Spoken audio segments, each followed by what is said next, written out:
It's been nearly a week since the federal government released the details of their super tax, which would take 40% off the top of profits of mining companies. Stakeholders continue to worry about what the on-flow effects could be in the region. Soon we'll hear from the organisation representing small business. But first, the member for Flynn, Chris Trevor, says the super tax will be good for mining communities. He spoke with ABC's Shelley Olds. As the local federal member, I welcome the resource super profits tax announced by my government on Sunday. What's important, I think, to let the community know at an early stage is that this new tax isn't about making mining companies in the Flynn community unprofitable. It's about taxing super profits, a lot of which are currently going overseas and not being invested back into our local community by way of significant infrastructure announcements. Well, will it deter people who were going to come here for various industry? Will it deter those proposing projects for this region, do you think? Oh, look, absolutely not at all, Shelley. No doubt the prophets of doom will be out there running the mother of all scare campaigns, particularly those with vested interests.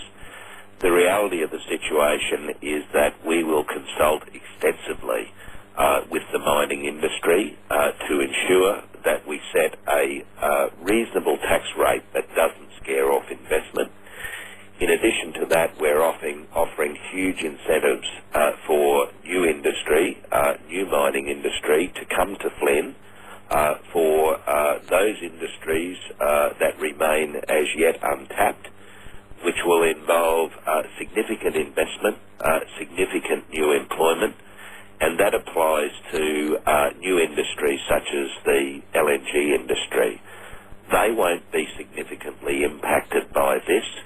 Indeed, they'll be complemented by it in the sense that a lot of their investment that they've already undertaken and a lot of their investments still to be undertaken will be offset under this new resource super profits tax, similar to what we see with small business who can claim input tax credits for their outgoings associated with their business.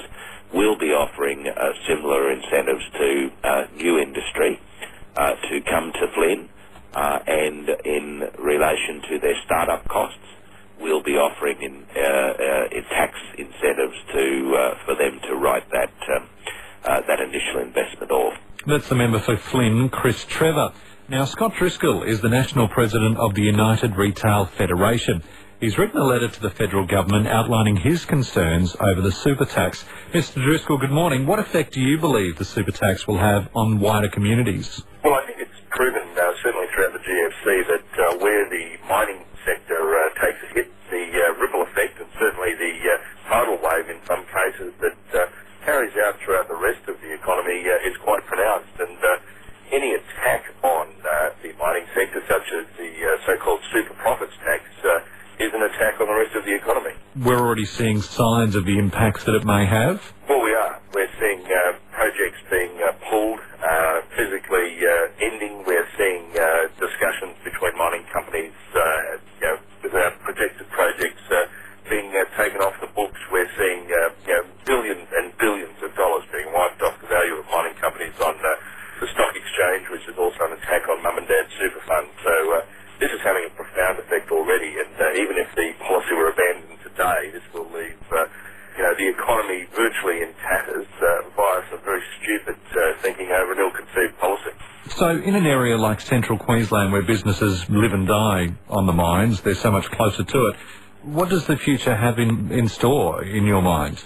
Oh, look, this will be absolutely pronounced in the mining communities themselves. I mean, it's going to be bad enough, the flow-on effect it has to the broader economy, but in those towns, in those communities where those businesses are reliant absolutely directly, and the jobs in that town or that region are reliant absolutely directly on the health of the mining sector, I think this will have an absolutely exacerbated effect. I mean, it is going to be profound. There is no really other way of putting it.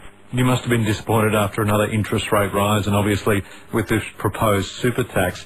Do you believe that things are getting worse and worse for small business? Well, I think they're certainly getting a whole lot tougher unnecessarily for small business.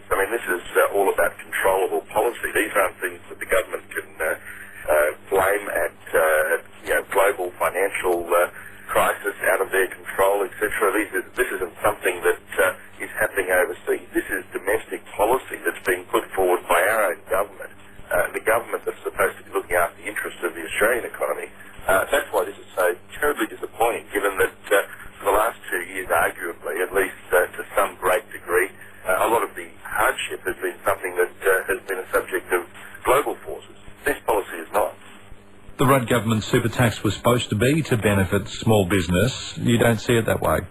Well, look, I think the spin is that it's supposed to be like to benefit small business. I think what we're dealing with here, though, is a washing machine style government with a spin cycle that's never ending. And to be quite honest, I think it's probably a very long bow to draw to suggest that we're talking 3 years away before businesses start to actually reap the rewards of a minimalist 2% tax reduction on company tax. Now, if a government worth its salt can't readjust its spending to deliver a 2% tax cut on company tax, and instead has to actually attack and savage the goose that lays the golden egg in the mining sector, I think it's a sad day.